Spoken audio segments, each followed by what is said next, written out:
ਤੇ ਆਪਣੇ ਨਾਲ ਇਸ ਟਾਈਮ ਨਿਰਮਲ ਮਾਨ ਜੀ ਜਿਹੜੇ ਉਹ ਜੁੜ ਚੁੱਕੇ ਨੇ ਊੜਾ ਡੈਟ ਰਿਲੀਫ ਤੋਂ। ਨਿਰਮਲ ਮਾਨ ਜੀ, ਆਇਆਂ ਨੂੰ ਸਵਾਗਤ ਹੈ। ਸਤਿ ਸ੍ਰੀ ਅਕਾਲ ਜੀ। ਸਤਿ ਸ੍ਰੀ ਅਕਾਲ ਜੀ। Thank you thank you much, thanks for having ਮੀ। ਸਤਿ ਸ੍ਰੀ ਅਕਾਲ ਰਾਜਕਰਨ, ਸਤਿ ਸ੍ਰੀ ਅਕਾਲ ਆਪਣਾ ਹਰਜੋਤ ਭਾਜੀ ਤੇ ਬਾਕੀ ਸਾਰਿਆਂ ਨੂੰ ਵੇਖਣ ਵਾਲੇ ਸੁਣਨ ਵਾਲੇ ਮੇਰੀ ਬਹੁਤ ਪਿਆਰ ਭਰੀ ਸਤਿ ਸ੍ਰੀ ਅਕਾਲ। ਸਤਿ ਸ੍ਰੀ ਅਕਾਲ। ਪਿਛਲੇ ਵੀਕਐਂਡ ਦੇ ਉੱਤੇ ਪਿਛਲੇ ਵੀਕ ਦੇ ਵਿੱਚ ਨਿਰਮਲ ਮਾਨ ਜੀ ਜਿਹੜਾ ਇੰਟਰਸਟ ਰੇਟ ਆ ਉਹਦੇ ਵਿੱਚ ਕੋਈ ਤਬਦੀਲੀ ਨਹੀਂ ਕੀਤੀ ਗਈ। ਉਹ ਉਹਨਾਂ ਨੇ ਜਿਉਂ ਦਾ ਤਿਉਂ ਜਿਹੜਾ ਉਹ ਰੱਖਿਆ। ਨਵੇਂ ਜਿਹੜੇ ਫੈਡ ਰਿਜ਼ਰਵ ਦੇ ਚੇਅਰਮੈਨ ਆਏ ਆ ਉਹਨਾਂ ਦੇ ਦੁਆਰਾ ਵੀ ਉਸ ਤਰੀਕੇ ਦੇ ਨਾਲ ਇਹ ਚੀਜ਼ ਜਿਹੜੀ ਰੱਖੀ ਗਈ ਆ। ਸੋ ਇਹ ਕੀ ਸਿਗਨੀਫਾਈ ਕਰਦਾ ਹੈ? ਬਿਲਕੁਲ ਜੀ, ਆਪਣੇ ਜਿਹੜੇ ਸਰੋਤੇ ਨੇ ਆਪਣੇ ਜੇ ਪੁਰਾਣੇ ਪ੍ਰੋਗਰਾਮ ਵੇਖਣ ਉਠਾ ਚੁੱਕ ਕੇ ਤੇ ਜਿੱਦਾਂ ਆਪਣਾ ਪ੍ਰੋਗਰਾਮ ਆਪਾਂ ਕਰਦੇ ਵੀ ਹਾਂ ਜਿਹੜੀ ਆ ਮਾਰਕੀਟ ਪਲਸ, ਆਪਾਂ ਉਹ 'ਚ ਇਹ ਵੀ ਗੱਲ ਕੀਤੀ ਜਿਹੜੀ ਮਾਰਕੀਟ ਸਸਟੇਨ ਨਹੀਂ ਕਰਦੀ ਪਈ ਕਿਉਂਕਿ ਇਨਫਲੇਸ਼ਨ ਜਿਹੜੀ ਅਜੇ ਵੀ ਵੱਧਦੀ ਪਈ ਹੈ ਔਰ ਜੋਬ ਮਾਰਕੀਟ ਦੀ ਰਿਪੋਰਟ ਵੀ ਚੰਗੀ ਆਈ ਸੀ। ਐਕਚੁਅਲੀ ਜੋ ਸਹੀ ਹਾਲਾਤਾਂ ਦੇ ਵਿੱਚ ਤੇ ਇੰਟਰਸਟ ਰੇਟ ਵਧਣੇ ਚਾਹੀਦੇ ਹਨ ਜੇ ਮਾਰਕੀਟ ਨੂੰ ਪ੍ਰੋਪਰਲੀ ਕਾਊਂਟਰ ਕਰਨਾ, ਪਰ ਚਲੋ ਇਹਨਾਂ ਨੇ ਇੰਨਾ ਨਹੀਂ ਕੀਤਾ ਕਿ ਘਟਾਏ ਨਹੀਂ ਹੈਗੇ। ਸੋ ਇਨਫਲੇਸ਼ਨ ਕਾਫੀ ਜ਼ਿਆਦਾ ਹੈ। ਜੇ ਆਪਾਂ ਗੱਲ ਕਰੀਏ ਕਿ ਐਕਸਪੈਕਟਡ ਜਿਹੜੀ ਵੈਲਿਊ ਉਹ 2% ਹੈ ਔਰ ਇਸ ਟਾਈਮ 4 ਤੋਂ ਵੀ ਉੱਤੇ ਹੈ। ਸੋ ਮੋਰ ਦੈਨ ਡਬਲ ਜਿਹੜੀ ਐਕਸਪੈਕਟਡ ਇਨਫਲੇਸ਼ਨ ਹੈਗੀ ਹੈ। ਸੋ ਚੀਜ਼ਾਂ ਕਾਫੀ ਖਰਾਬ ਨੇ। ਅਨਫੋਰਚੂਨੇਟਲੀ ਕਿਤੇ ਮਾੜਾ ਜਿਹਾ ਅਸਰ ਹੋਇਆ ਚੰਗਾ ਨਜ਼ਰ ਆਉਂਦਾ, ਪਰ ਉਹ ਫੇਰ ਹੁਣ ਇੱਦਾਂ ਦੀਆਂ ਥੋੜਾ ਕੰਮ ਡਗਮਗਾਉਂਦਾ ਪਿਆ।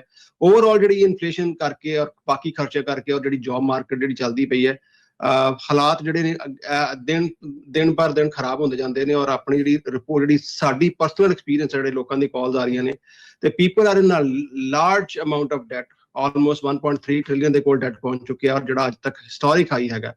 ਸੋ ਮੈਂ ਤੇ ਹਮੇਸ਼ਾ ਪੁਰਾਣਾ ਪਿਛਲੇ ਜਿੰਨੇ ਸਾਲਾਂ ਤੋਂ ਹੀ ਕੰਮ ਕਰਦੇ ਵਾ, ਆਲਮੋਸਟ 20 ਸਾਲ ਹੋ ਚੱਲੇ ਨੇ, ਇਹਦੇ 'ਚ ਇਹੀ ਗੱਲ ਕਰਦੇ ਆ ਕਿ ਪਲੀਜ਼ ਜਿਹੜਾ ਵੀ ਤੁਹਾਡੇ ਹੈਗੇ ਨੇ ਡੈਟ ਉਹਨਾਂ ਨੂੰ ਐਨਾਲਾਈਜ਼ ਕਰੋ। ਆਪਣੇ ਆਪ ਚੀਜ਼ਾਂ ਰਿਜ਼ੋਲਵ ਨਹੀਂ ਹੋਣੀਆਂ। ਸੋ ਤੁਹਾਡੇ ਕੋਲ ਕੋਈ ਵੀ ਕਰਜ਼ਾ ਹੈਗਾ, ਖਾਸ ਕਰਕੇ ਕੋਈ ਅਨਸਿਕਿਉਰ ਕਰਜ਼ਾ, ਤੁਸੀਂ ਕਾਲ ਕਰ ਲਓ। We can save more than 50% ਔਰ ਬਾਕੀ ਰਹਿੰਦੇ ਦੀ ਅਸੀਂ ਆਸਾਨ ਕਿਸ਼ਤਾਂ ਬਣਾ ਸਕਦੇ ਹਾਂ। ਐਂਡ ਆਫ ਕੋਰਸ ਕਈ ਵਾਰ ਕੀ ਹੁੰਦਾ ਕਿ ਮਾੜਾ ਤੁਹਾਡੀ ਜਿਹੜਾ ਕ੍ਰੈਡਿਟ ਤੇ ਇੰਪੈਕਟ ਪੈਂਦਾ, ਪਰ in long run this is still the best option.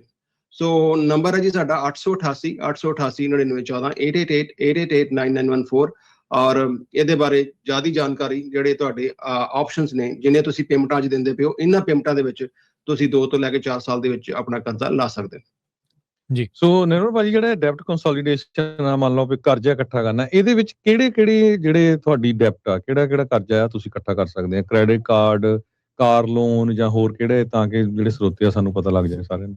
ਜੀ ਬਿਲਕੁਲ। ਜਿੱਦਾਂ ਹਰਜੋਤ ਭਾਜੀ ਦੀ ਗੱਲ ਕੀਤੀ ਕਰਜ਼ੇ ਦੇ, ਖਾਸ ਕਰਕੇ ਜਿਹੜਾ ਪ੍ਰਾਇਮਰੀਲੀ ਜਿਹੜਾ ਇੰਪੈਕਟ ਪੈਂਦਾ ਪਿਆ, ਹਾਈਲੀ ਇੰਪੈਕਟ ਆ ਕ੍ਰੈਡਿਟ ਕਾਰਡ ਦਾ ਡੈਟ ਹੈ। ਰੀਜ਼ਨ ਬੀਇੰਗ ਕਿ ਉਹ ਇੰਨਾ ਜ਼ਿਆਦਾ ਇੰਪੈਕਟ ਤਾਂ ਕਰਦਾ ਕਿਉਂਕਿ ਇੰਟਰਸਟ ਰੇਟ ਬਹੁਤ ਹਾਈ ਹੈ। 21% ਤੋਂ ਸ਼ੁਰੂ ਹੁੰਦਾ ਪਿਆ, ਚਾਹੇ ਤੁਹਾਡਾ 850 ਸਕੋਰ ਹੈ।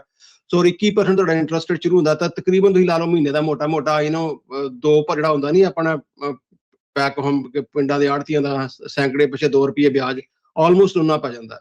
ਔਰ ਉਹ ਵਿਆਜ ਜਿਹੜਾ ਕੰਪਾਊਂਡ ਹੋ ਕੇ ਹਮੇਸ਼ਾ ਵੱਧਦਾ ਰਹਿੰਦਾ। ਔਰ ਜੇ ਆਪਾਂ ਮਿਨੀਮਮ ਪੇਪਰਾਂ ਦੇ ਚੱਕਰ ਵਿੱਚ ਪੈ ਜਾਈਏ ਤੇ ਉਹ ਓਵਰ ਦਾ ਈਅਰਸ ਜਿਹਦੇ ਤੁਸੀਂ 10,000 ਦੇਣਾ ਤੁਸੀਂ ਕਈ ਵਾਰ 80,000 ਡਾਲਰ ਦੇ ਕੇ ਛੋੜਦੇ ਹੋ। So credit card is one of the most lethal debt ਜੇ ਆਪਾਂ ਡੈਟ ਦੇ ਵਿੱਚ ਕੰਮ ਕਰੀਏ, ਕਿਉਂਕਿ ਤੁਹਾਨੂੰ ਕਈ ਸਾਲ 30 40 ਸਾਲ ਲੱਗਦਾ ਨਹੀਂ ਹੈਗਾ। ਔਰ ਦੂਜੀ ਗੱਲ ਜੇ ਉਸ ਤੋਂ ਇਲਾਵਾ ਜੇ ਹੁਣ ਜਿਹੜਾ ਖਾਸ ਕਰਕੇ ਤੁਹਾਨੂੰ ਤੇ ਭਾਜੀ ਹਰਜੋਤ ਭਾਜੀ ਪਤਾ ਹੀ ਇਹਦਾ ਕਿ ਹੁਣ ਮੈਡੀਕਲ ਜਿਹੜੇ ਅਨਇਨਸ਼ੋਰਡ ਲੋਕ ਨੇ ਉਹਨਾਂ ਦੇ ਮੈਡੀਕਲ ਡੈਟ ਉਹ ਵੀ ਆਉਣ ਲੱਗ ਪਿਆ।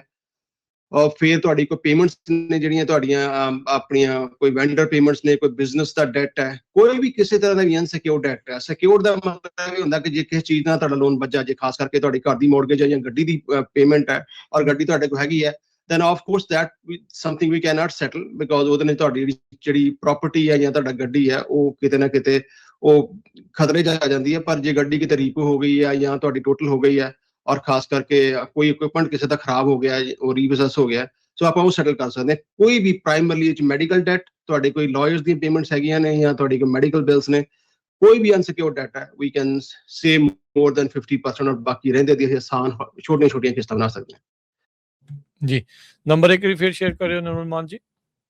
ਜੀ ਨੰਬਰ ਹੈ ਜੀ 888 9914। ਤੁਸੀਂ ਕਾਲ ਕਰ ਲਓ, ਸਾਡਾ ਸਟਾਫ ਆਪਣੀ ਤੁਹਾਡੀ ਲੈਂਗੁਏਜ 'ਚ ਗੱਲ ਕਰੇਗਾ। ਤੁਹਾਨੂੰ ਕੋਈ ਵੀ ਇਟਸ 100% ਕੌਨਫੀਡੈਂਸ਼ੀਅਲ ਗਰੰਟੀ। ਤੁਸੀਂ ਆਪਣੀ ਜਿਹੜੀ ਵੀ ਗੱਲ ਹੈ, ਤੁਹਾਡਾ ਜੋ ਵੀ ਆਪਸ਼ਨਸ ਨੇ, ਚਾਹੇ ਡੈਟ ਕੰਸੋਲੀਡੇਸ਼ਨ ਹੈ, ਸੈਟਲਮੈਂਟ ਹੈ, ਕ੍ਰੈਡਿਟ ਕਾਉਂਸਲਿੰਗ ਆ, ਤੇ ਸਾਰੀ ਆਪਸ਼ਨਸ ਨੂੰ ਪ੍ਰੋਪਰਲੀ ਡਿਸਕਸ ਕਰ ਲਓ। ਔਰ ਉਹਦੇ ਬਾਅਦ ਜਿਹੜਾ ਤੁਹਾਡੇ ਵਾਸਤੇ ਬੈਟਰ ਆ ਤੁਸੀਂ ਆਪ ਚੂਜ਼ ਕਰੋ। ਔਰ ਜਿਹੜੀ ਵੀ ਤੁਸੀਂ ਕਰਦੇ ਹੋ, ਇੱਕ ਵੀ ਨਿੱਕਾ ਪੈਸਾ ਅਸੀਂ ਚਾਰਜ ਨਹੀਂ ਕਰਦੇ ਜਿੰਨਾ ਤੇ ਤੁਹਾਡਾ ਕਰਜ਼ਾ ਮਾਫ ਨਹੀਂ ਹੋ ਜਾਂਦਾ।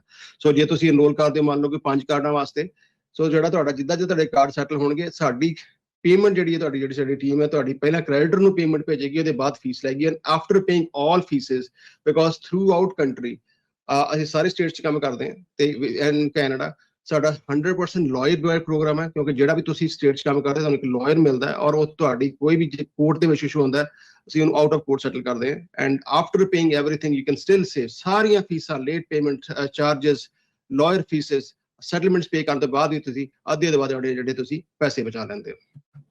ਸੋ ਨੰਬਰ ਜੀ ਮੇਰੇ ਕੋਲ ਦੱਸਦਾ, ਨੰਬਰ ਹੈ 888 888 9914 888 888 ਔਰ ਵੈਬਸਾਈਟ ਹੈ ura.org। ਸੋ ਬੜੀ ਕੌਨਫੀਡੈਂਸ਼ੀਅਲ ਗੱਲ ਹੈ, ਆਰਾਮ ਨਾਲ ਤੁਸੀਂ ਬਿਲਕੁਲ ਨਿਸ਼ਚਿੰਤ ਹੋ ਕੇ ਗੱਲ ਕਰੋ ਐਂਡ ਯੂ ਕੈਨ ਸੀ ਕਿ ਤੁਹਾਡੇ ਕਿਹੜੇ ਆਪਸ਼ਨਸ ਨੇ ਔਰ ਤੁਸੀਂ ਕਿੰਨੇ ਇਸ ਟਾਈਮ ਬਲੀਡ ਕਰਦੇ ਪਏ ਹੋ ਜੇ ਤੁਸੀਂ ਮਿਨੀਮਮ ਬਿਡ ਦਿੰਦੇ ਪਏ ਹੋ। ਸੋ ਕਾਲ ਕਰਨ 'ਚ ਕੋਈ ਹਰਜਾ ਨਹੀਂ, ਜ਼ਰੂਰੀ ਨਹੀਂ ਕਿ ਤੁਸੀਂ ਕਾਲ ਕਰਨਾ ਤੇ ਤੁਸੀਂ ਸਾਈਨ ਅਪ ਹੀ ਕਰਨਾ, ਪਰ ਐਟਲੀਸਟ ਤੁਹਾਨੂੰ ਇੱਕ ਕਲੈਰਿਟੀ ਆ ਜਾਂਦੀ ਹੈ। ਜੀ ਜੀ, ਥੈਂਕ ਯੂ ਨਿਮਲ ਮਾਨ ਜੀ, ਬੜੀ ਮਿਹਰਬਾਨੀ, ਸ਼ੁਕਰੀਆ ਜੀ ਗੱਲਬਾਤ ਦੇ ਲਈ। ਥੈਂਕ ਯੂ ਭਾਜੀ, ਥੈਂਕਸ ਫॉर ਧੰਨਵਾਦ ਜੀ।